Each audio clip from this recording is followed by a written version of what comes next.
So good evening, everyone. I want to thank everyone here tonight. Mayor Lebronin, the board, the staff, the families, our corporate, community, higher ed partners I see here tonight, our faith-based leaders here tonight, and of course our students for being part of the process that has gotten us to this point. We have had meetings, countless feedback sessions, planning sessions, difficult and honest conversations to get to the point where we are tonight, where I will be presenting recommendations. These are recommendations.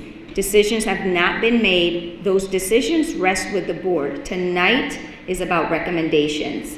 So I thank all of you for sharing your perspectives and lending your expertise to the process. Several of you have reminded me that this process has been like no other in the history of Hartford Public Schools in terms of the engagement. And so I hope that moving forward, we can continue to operate in that fashion.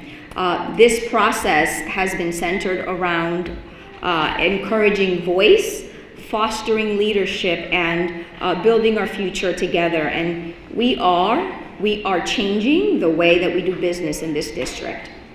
Not just in this presentation tonight or the board vote in January. We have already changed the way that we do business by the way that we are engaging in this feedback and planning process, by putting the voices of our community and the students and our families, our staff and our partners at the center of the dialogue, and also how we structure our work in our schools and our central office. Tonight, I'd like to review the implications of the Hartford Public Schools network of schools coming out of the comprehensive study. I'd like to outline my recommendations for the district model of excellence and discuss resource implications. When I talk about resources, I am referring to people, time, and money. So those implications, what that means for the time, the people, and the money, and how we allocate those. And then also outstanding questions that I will have for the board to consider. I want to reference that education resource strategies, our technical support, our back office support is here. They are not here to do the presentation. However, just wanted to reference to the board that if you have any technical questions, they are available to answer those. We all know that our district work is based in a persistent, challenging context with challenges around deep student needs, persistently low performance, declining enrollment, right? We know that over the last 4 years, we have seen a 15% decline in our enrollment. That's equal to 2,000 students in the last 4 years. And so the current state that we have is untenable. It is shaky, it is not safe, and so it's time that we have to change. This is a graphic that we're familiar with. This just reminds us of the district planning process, which has several phases of work. The first phase we have completed, and that focused on the development of a comprehensive study that the district helped to establish what I'm calling a fact base, right? Where is it that we are in terms of the resources that we have, in terms of the progress that we're making, in terms of student outcomes, in terms of the state of our facilities and our priorities for the district. The next phase is where we are tonight, and that is a presentation of the restructuring recommendations and opportunities. The recommendations will aim to help move us forward on our vision of a district model of excellence. And the board will need feedback from all stakeholders, all groups, parents, community members, teachers, administrators, in order to make their informed decision in January. So the process is not over after the decisions are made. After the restructuring decisions are made, we will begin to strategically design and plan for the model of excellence. So strategic school design teams that are going to be made up of district and school-based staff, family and community partners will be formed so that we can plan and implement the new model and also support our schools in their transition.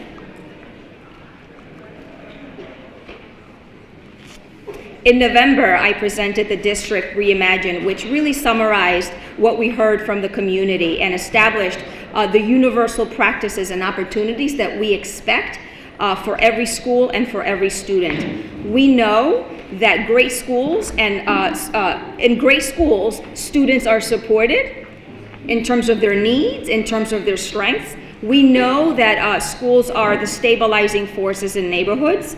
We know that great schools make sure that our students achieve their fullest potential, whether they're the 2.5-year-old at Capital Prep or the 15-year-old, right, at Hartford Public High School Engineering Academy. We know that great schools must do that for all of our students to make sure that they achieve their fullest potential. And we also know that great schools have strong teams of teachers who collaborate and operate as one team together.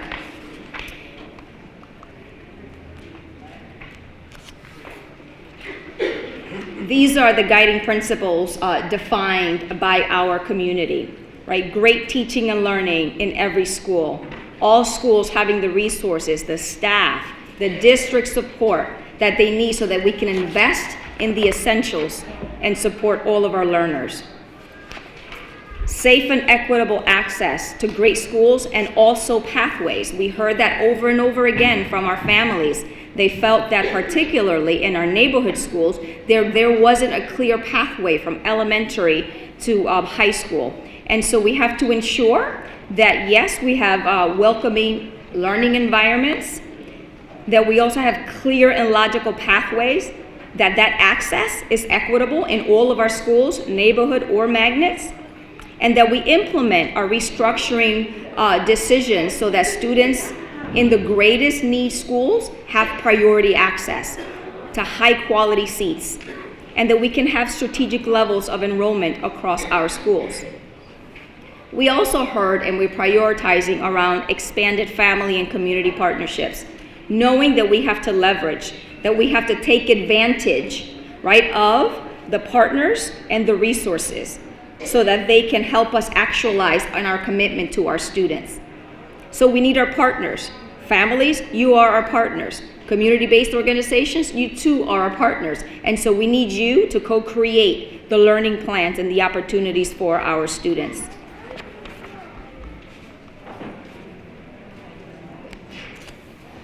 Fiscal sustainability is also something that was prevalent throughout the conversations. Making sure that the network of schools that do remain, that they're structurally and fiscally, in terms of our money and our resources, that are sustainable, that we can continue to create those programmings year after year in the short-term and long-term future.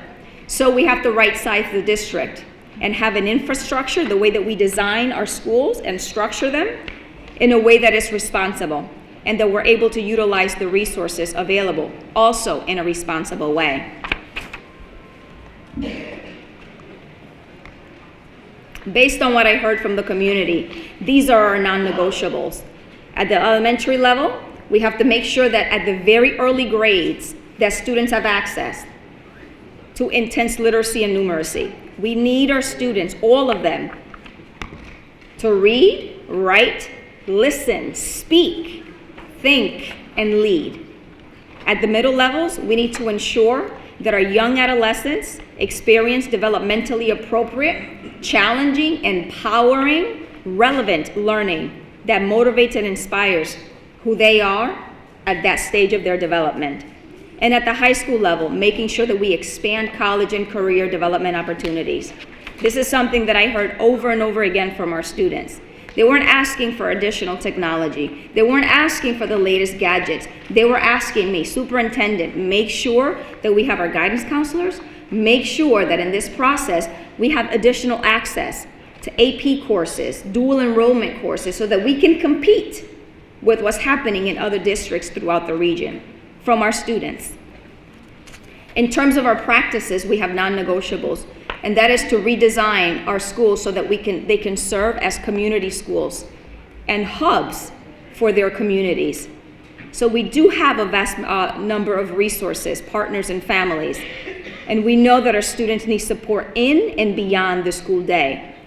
We also have to guarantee that we have a strong adult culture, learning culture, that we build not only in terms of a structure to allow adults to have time to collaborate and learn from each other, but that we also allow professional practices that allow us as an organization to continue to improve ourselves and hold ourselves accountable to what we're saying we're going to do on behalf of our students.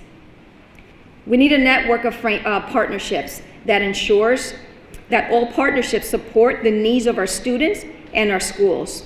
The resources have to be intentionally aligned to support student outcomes.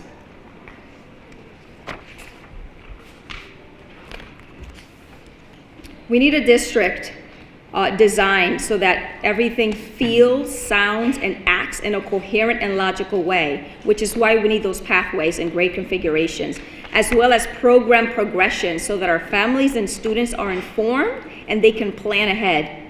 Lastly, we have to ensure access. Every student must have access to high-quality seats and adequate resources year-round, during the school day and beyond. These are the non-negotiables that were identified as a result of what we heard from you and what the data told us. These recommendations result in benefits for our schools. So by converting from a pre-K-8 model to a pre-K-5 and 6-8, we support more enrichment options and better conditions for teacher professional learning. By creating an elementary, middle, and high school model to serve every Hartford community, every zone, we support more equitable access to schools, building clear and logical pathways to graduation and beyond, and we're able to serve students in better facilities. By ensuring that schools serve as community schools, all schools serve as community schools, we build a deeper community partnership, provide more services throughout our community experts, and always create welcoming school environments for our students, staff, families, and the community. And by sustaining our work, by creating sustainable sizes, we can ensure more resources for needed programming and improve our operational efficiency, which is something that we heard throughout as well. We do not take on these challenges of configuring the schools lightly, and the recommendations I'm going to share is only one part of the work we must do together. We will need new school models that let us use the resources in the most strategic way possible, with more support for our educators and a continuing dialogue with families and partners about how we keep getting better. If we do these things collectively, then Hartford Public Schools and Hartford as a city will be in a better position to not only give our students every opportunity they deserve for success, but also so that we can engage in dialogue at the city, at the state, and even with regional leaders to enhance opportunities even more. One of our top priorities over the next several years will be to attract families back to our system. By enacting the district models of excellence, we hope to establish programs that families and children will seek out. However, try as we might, we can't know the future. So even as we work to bring families back to our school system, we must also be prepared for the possibility that enrollment may continue to decline, maybe even faster than today. We must also recognize that every time we close a school, we create a potential gap in access for students in that neighborhood, where small schools then become necessary in order to preserve access. We will also work to ensure that those schools have the support and the resources they need to be successful. So this work is going to require trade-offs and some very difficult decisions. The worst thing we could do is not make decision. The worst thing we can do is not make a decision that is right in the long run, but hard for us to do right now in the short run.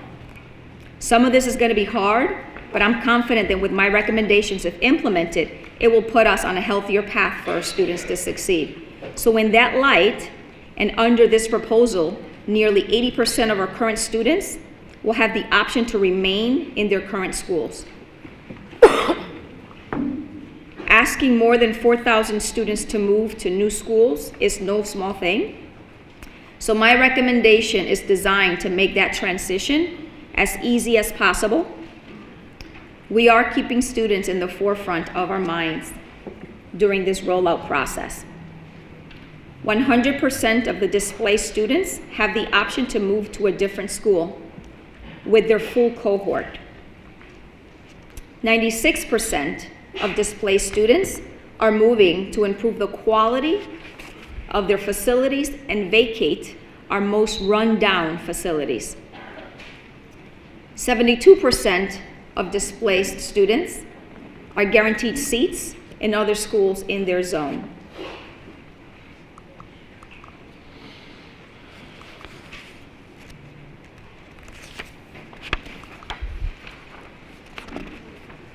So for these students with the amount of transition, we have ideas as to how to foster smooth transition. Right? Another way that we can keep students at the center of the rollout is by having a process that is investing in support of their transitions, whether that be holding school tours or open houses, providing summer bridge opportunities for families and staff, peer mentoring, shadowing opportunities, special advisory programs and supports for our 6th graders going into the new facilities, transition teams, and collaboration between schools and teams.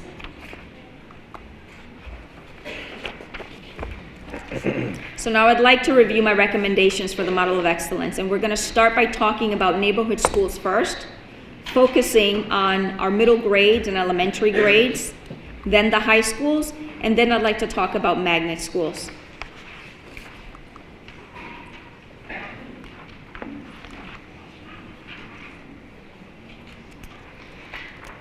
This map of our neighborhood schools today, as you can see, we have all kinds of grade configurations. Some elementary schools, some middle schools, some K-8 schools, some high schools, even a K-12 school. So this does create choice for our families, but it also creates a lot of complexity that everyone, from families, our educators, and our parents, have to manage. It also means that students' experiences differ throughout our district. Whether you're in an elementary school, a middle school, or a K-8 school, it affects the structures that teachers have to be effective. It affects the program model, the school culture, and the community, and the breadth, the amount of programs that we're able to offer. It also affects the clarity of the pathways. So in this sense, Hartford Public Schools is not different from districts all over the country. Right? Faced with big challenges, our leaders have made a series of individual and perhaps reactive decisions. Each one, I'm sure, was made, and it made sense on its own, especially in the short term. But if we take a look, a longer view look, right, we can see that we now have a system that does not have to be so challenging, so complex, with conditions that keep us from doing all that we want and must for our students. So through this process, we're seeking to create a more unified vision for a network of schools. That vision will still include diversity of options for families, along with a set of structures that we can sustain, that we can keep going over the long haul.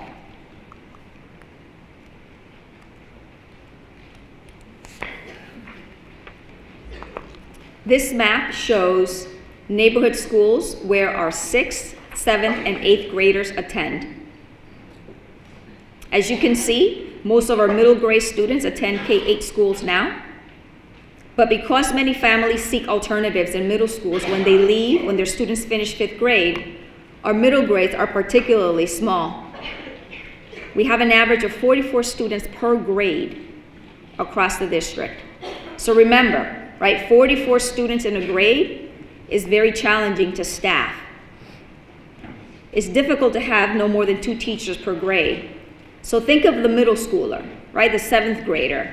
How could we create the expansive, extensive range of classes and enrichment opportunities that we want for them?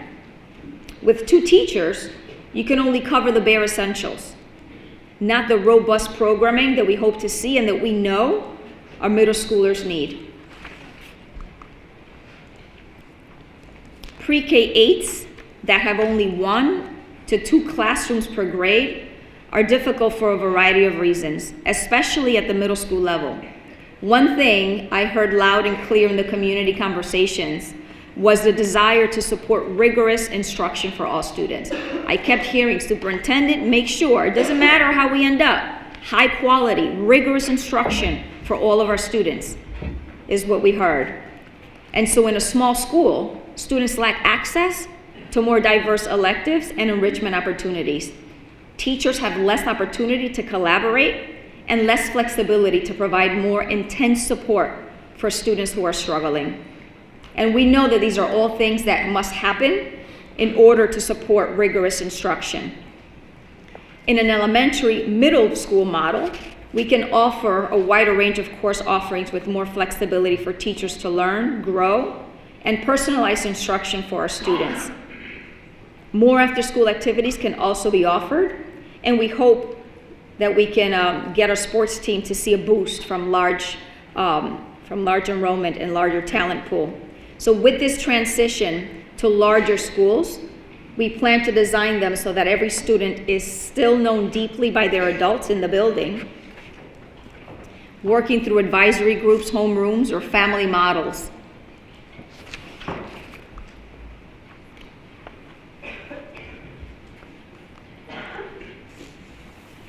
So to create a stronger middle school grade experience, we will operate, my recommendation, to operate 4 middle schools, 1 in each zone of the city. These are neighborhood middle schools. In order to achieve this, we will transition 3 of our current pre-K-8s to become more dedicated middle schools. Dedicated middle schools and middle school programming, of course, address the unique learning needs of our adolescent learners. Creating the stronger middle grades experiences does ensure that every student in every zone in the city, regardless of where they live, can have access to that challenging, empowering, relevant middle school program.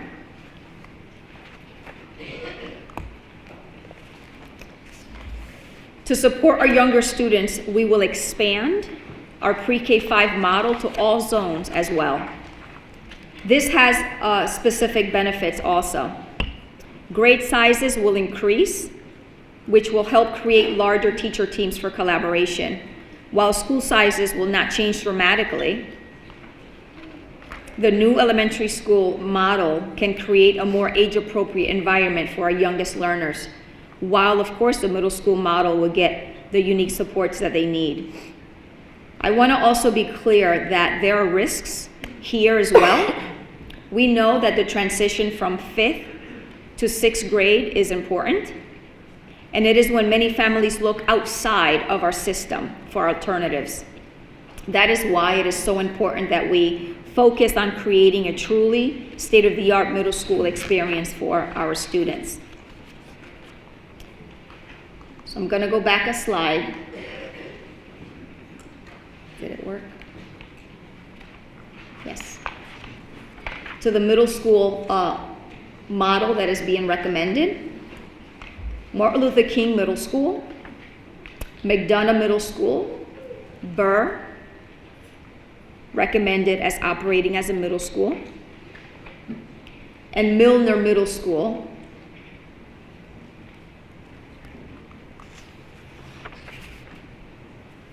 with regard to the pre-K-5 programs, Rawson, Wish, Sand, West Middle, Burns, Sanchez, Parkville, Moylan, Asian Studies, and Naylor. With the pre-K-5 model, we will go from an average of 50 students to 70 students per grade.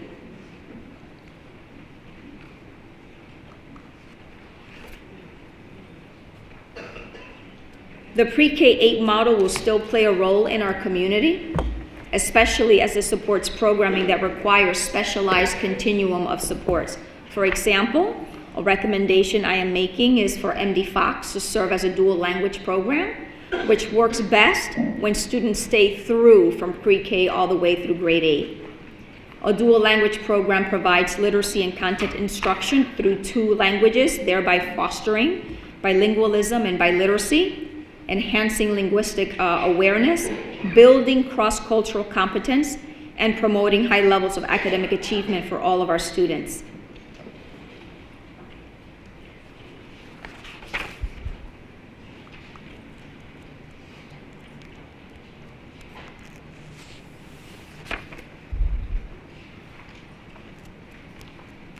With declining enrollment, we unfortunately need to look at closing of some schools.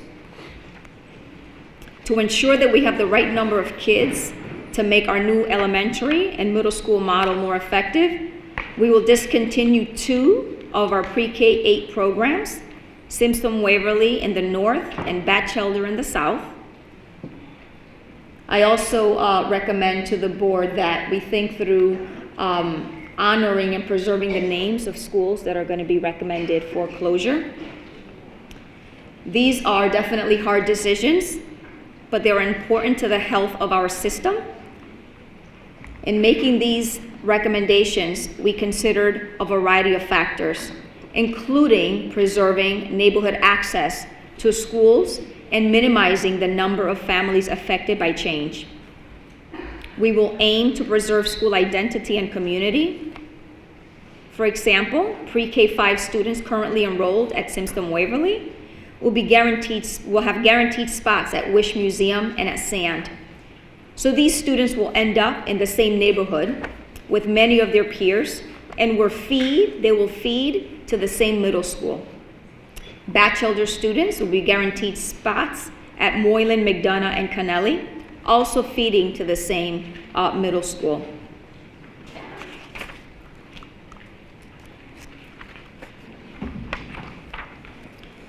To ensure that our students have strong academic pathways through high school, which is something that we heard repeatedly in our community conversations, I also propose changes in grades 9 through 12.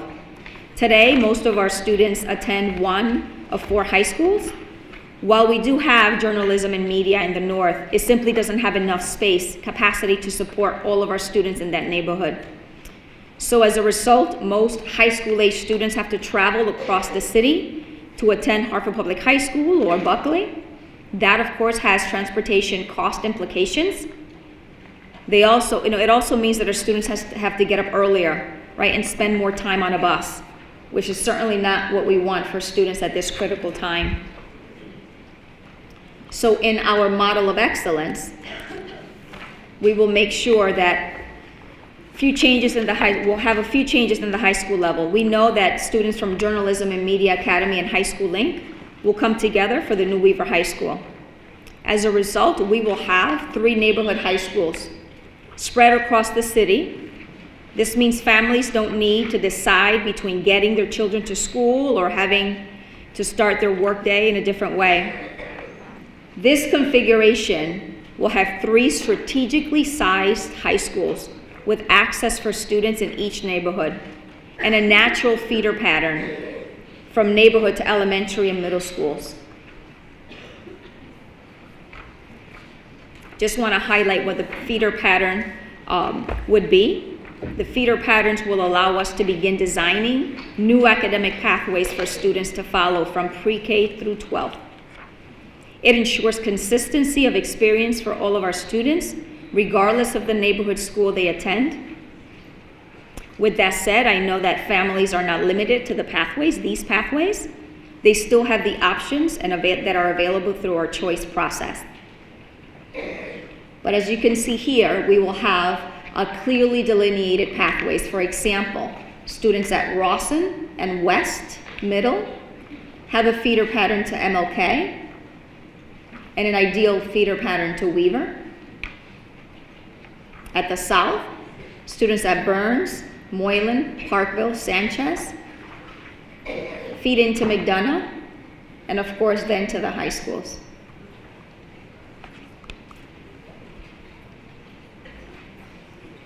Now I'd like to talk about the magnet schools. Currently, we operate 19 magnet schools. We know that students who attend these schools have access to their resources, but we know that there are unintended consequences, right? The students who do not attend the magnet schools and are left without that access, they're left without access to certain resources. And so this creates, one, a perception, and actually, in some cases, a reality, and inequity in students' experiences. Some of our magnets also operate in low-quality facilities that are not good learning environments for those students.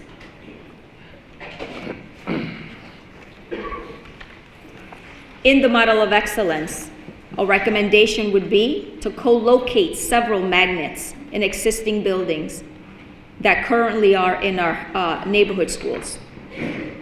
This would enable us to improve the quality of facilities for many of our magnet school students that are Hartford students, and create opportunities and partnerships across neighborhood and magnet schools that would benefit all of the students in those buildings.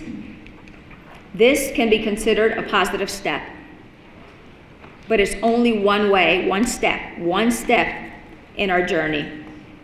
We know that Hartford magnet students, right, we know that these structures come with a set of specific constraints for magnets and conditions that, make it challenging for us to have a more aggressive approach to the reform.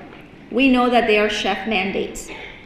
And so I know that the board, per request, we're going to be meeting on January 2nd in a workshop to review further options for magnet schools. But I'd like to take a moment to describe what those options could be.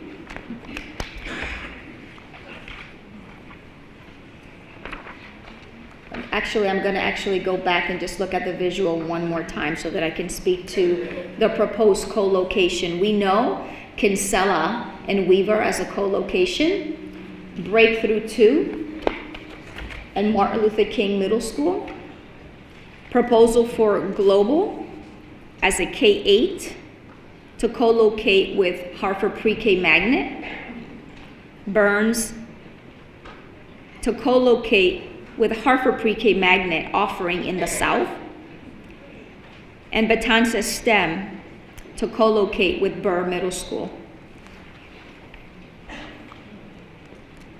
As a board, and we've had conversations around schools, magnet schools that are challenged by meeting enrollment, meeting the requirements in terms of the reduced isolation. We know those schools. We know the ones that are out of compliance. We know the ones that are teetering. We know the efforts that everyone has been making in terms of trying to reach and meet those standards. So I want to talk about the ways that we can apply the guiding principles that we're applying to the neighborhood schools to more magnet schools. First, we could do what we're doing in neighborhood schools, which is to convert magnet schools to an elementary, middle school model as well. Unlike other options, this doesn't have an immediate financial impact on the district. However, because of current enrollment patterns, shifting to an elementary, middle school model for the magnets risks putting many of our schools out of compliance with the chef desegregation ruling. It also has the potential to disrupt programs that are explicitly designed as K-8 models. Second, we could work even harder to recruit or retain suburban families, which would let us increase the number of magnet school seats available. Our efforts have been well documented. And while we may have some opportunities to be even more creative, this is an opportunity that still exists. I want to make sure that I presented all of the possibilities so that when we engage in conversation on January 2nd, we can dig deeper into the data. Other options imply a likely reduction in the number of suburban students we educate in our magnets, right? Changing a status to a neighborhood school, discontinuing the programs, changing status to an open choice. Those are all options. But in some cases, this could increase access, and in some cases, it could increase access to our Hartford students. But each of these choices comes with a loss of revenue. For every suburban student who leaves Hartford Magnet School, we would lose between $10,000 and $13,000 students. Dollars. $10,000 to $13,000. And so given what we already know, right, given those challenges that I spoke about at the beginning of the presentation, given what we know about our state fiscal condition and our own budget challenges, that decision requires a little more reflection among board members. And so we are going to have the workshop on January 2nd, and it is my hope that we can engage in those conversations. It is important that we do come together as a broader community to have these conversations. I'm thinking of actually extending an invitation to our state officials, folks at the state, Department of Administrative Services. They are stakeholders in this process, and they have to be part of the dialogue as well.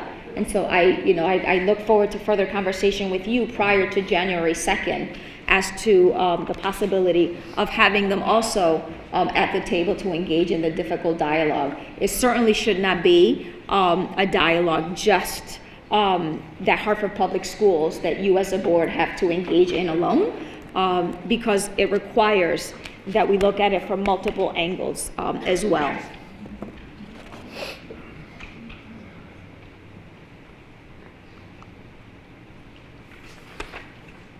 The last section of the presentation tonight looks at resource implications, and I'd like to also pose outstanding questions to the board for recommendation. I also want to highlight to those that are leaving, we do have packets that actually outline all of our current 46 programs and the recommendations for each school by year. This is a phased 3-year process, and I want to make sure that as you exit, you take a packet with you so that you know what the recommendations are.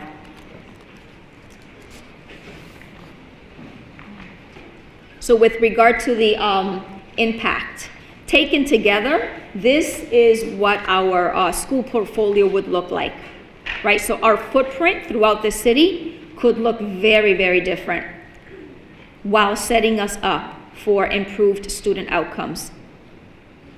So from 48 school programs to 41 programs, from 43 facilities to 32 facilities. Some of these are in leased buildings.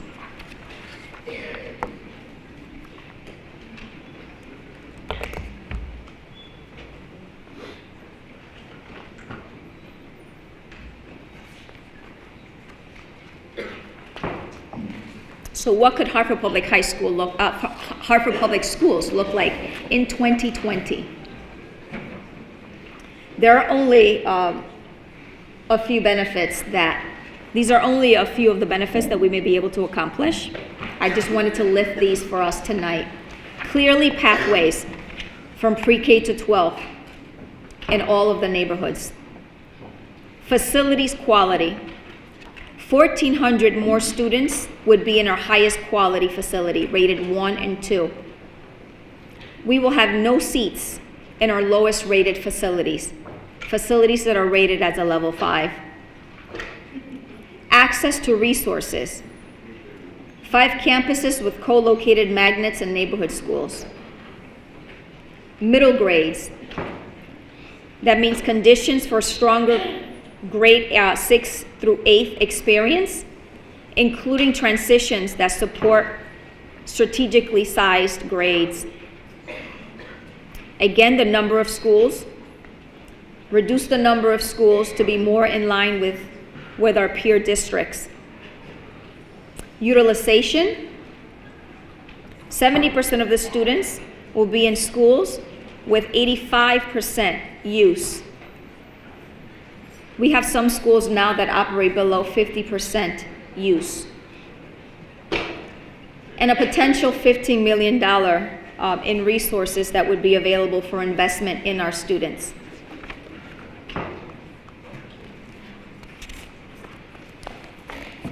By moving out of these buildings, they're referenced here, Some of these are leases, some of these are our own facilities. By moving out of these buildings, we are able to recapture the investments in maintenance and ongoing upkeep that would otherwise be required and divert resources away from our student learning. We want our students to learn in welcoming learning environments, and so that means closing facilities that no longer meet that standard of quality and focusing upcoming opportunities for facilities improvement on the lowest quality facilities that remain. So implementing the district model of excellence would release $4 million from the operation of 12 facilities.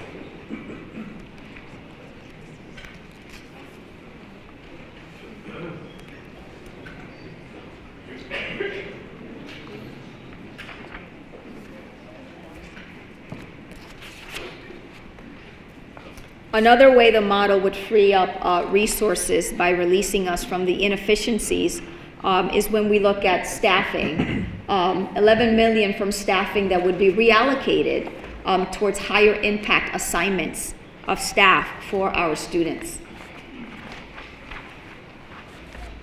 If we increase the number of students in school and grades, then schools would be staffed more strategically to support our priorities. So class sizes and other instructional staffing ratios would be closer to our targets. And instructional coaches, assistant principals would be closer also to our targets. And we would be able to reallocate some of these assignments in a way that meets the needs of our students.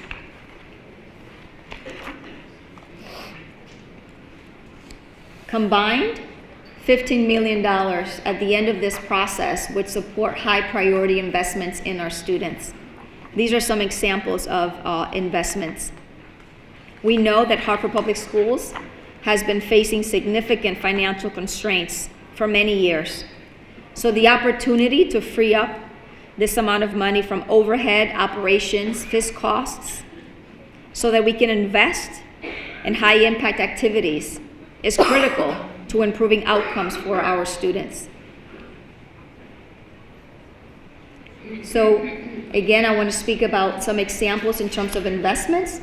This would be, at the end of this process, $15 million a year. So additional non-classroom time for teachers to plan and collaborate. Greater breadth of health, wellness, and enrichment for our students in middle school and high school. Expanded school day and expanded year learning opportunities. Targeted small group sizes and intervention for our students. Increased resources and opportunities to earn college credit and participate in career development.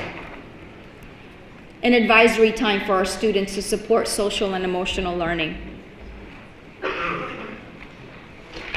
So reinvesting our resources does not mean implementing, a wish list after wish list of ideas. It means that we're strategic and that we're intentional in how we use our resources so that we can be more responsible and more impactful for our students.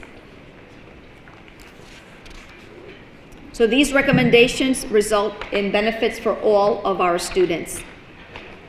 By converting pre-K-8 into pre-K-5 and 6-8 models, we support more enrichment options and better conditions for teacher professional learning. By creating the elementary, middle, and high school model, we're serving every Hartford community. We support equitable access to school, building clear and logical pathways to graduation, and we're able to serve students in better facilities. By ensuring that all schools serve as community schools. We build deeper community partnerships, provide more services through the community, given the experts in our communities, and always create welcoming environments for our staff, families, and our community, and of course for our students. And lastly, by creating sustainable size and structure schools. Sustainable meaning that we can continue to operate in this way over the years. We then support more flexibility inside of the schools. We ensure that more resources are available for needed programs, and we can improve the efficiency of our operation.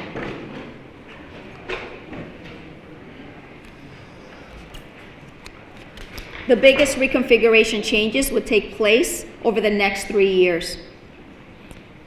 It allows us to sequence and stage the shifts logically within our capacity to make the transitions collaboratively and responsibly through transition and design teams that are going to be made up of not only district, school, family, and community partners.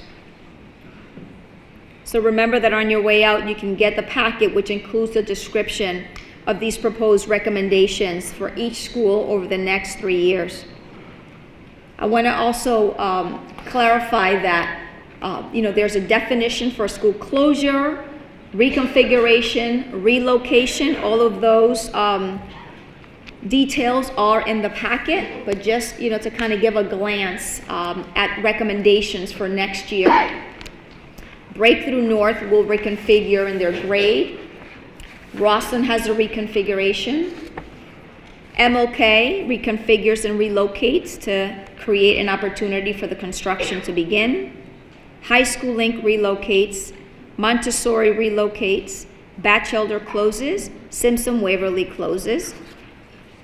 The following year, year 2 of the process, Burns reconfigures. Wish, Sand also reconfigure. Milner reconfigure and relocates. Given the Weaver campus opening, High School Link, JMA, and Kinsella relocate. Capital Community Magnet Academy will close. They're currently being phased out.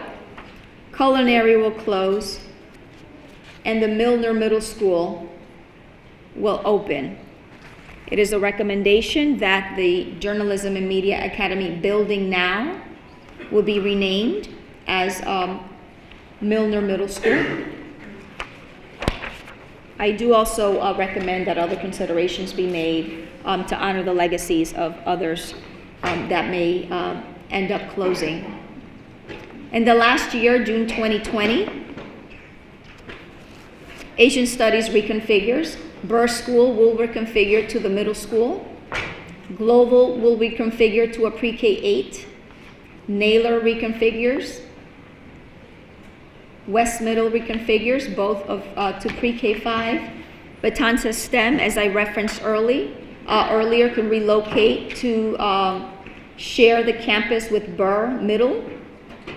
Breakthrough North relocates to the new campus on MLK. Central Office will also relocate. We will be vacating 960 Main.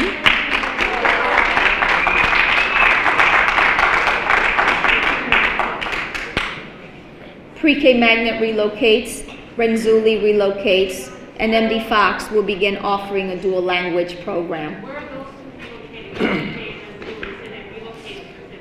relocations? There are options, recommendations, Renzulli, potentially classical, capital prep, to be reconsidered to be considered by the board.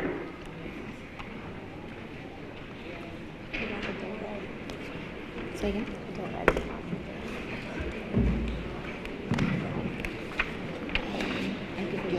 All right. Yeah. No, a question was raised with regard to adult ed. When, are you No, done? not yet, no. All right. I'll reference that later, Tiffany. So the next step in the process is certainly to hear your feedback throughout the upcoming meetings, public hearings, and conversations. Of course, the board on January 23rd, you are scheduled to meet to discuss and make decisions about the future of our district. After the vote takes place, we will move into the design phase of the work, and we'll have to think about programs, curriculum, and the transitions.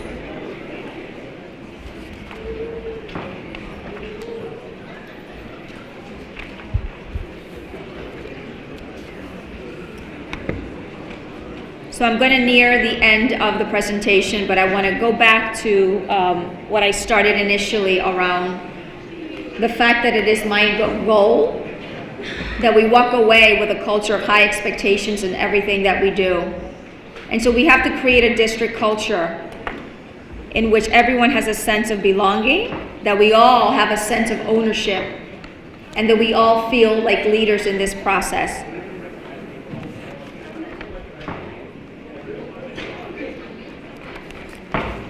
Chairman Stallings, before I turn it over to you, I want to acknowledge several things. I want to acknowledge, I actually want to call out. I want to call out the skepticism and the mistrust, because I know it's real. Proceed. While you have not been presented with a district model of excellence before, like this, right? I'm sure, I know you've heard messaging, you've heard promises in the past, right, that change will happen. I want to also acknowledge that there will be many changes. And I know that there are many concerns that you have about your school closing or reconfiguring. So I want to actually also validate the acute pain that families and neighborhoods affected by closures and configuration will experience. That is undeniable.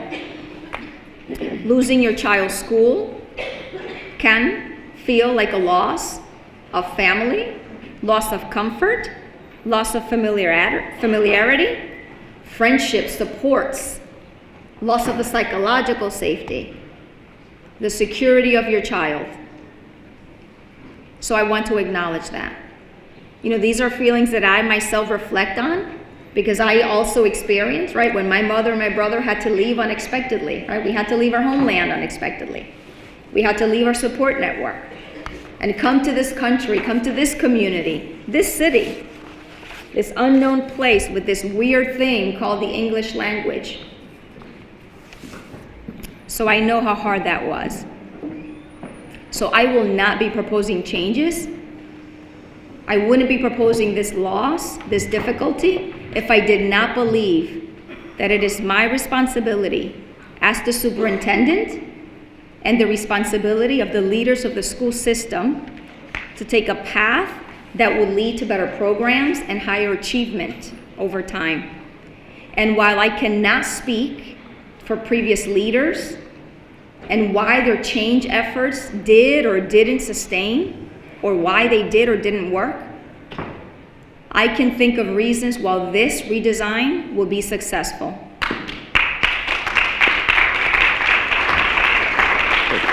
So, from a personal perspective, I understand. I am rooted in this community. I am from where many of you here tonight are from. I went to these schools. I sat in your children's seats. And at times, I faced low expectations. I experienced support also from adults, caring adults. I am committed to our success. Say it. This board is just as committed. I see our mayors here, also committed, community partners, faith-based leaders. You've been at my table. You have pledged your commitment. This process will be done in partnership with the community. So if approved, the recommendations for closing and reconfiguration, it is not the end. It is where our work begins. It will be hard. I commit that we will continue to work together and demonstrate to our most important learner, our students, the 21,000 beautiful and capable students that we have, that when we identify a challenge in any process, whether there is this reconfiguration or in their learning, that the best way forward is to dig in, look at the challenge, unpack it, persist, and fix it together. So I will be available to you. I will continue to communicate and collaborate with you throughout this journey. We must create high quality schools for everyone and high expectations for our students and all of the adults in this district and our community.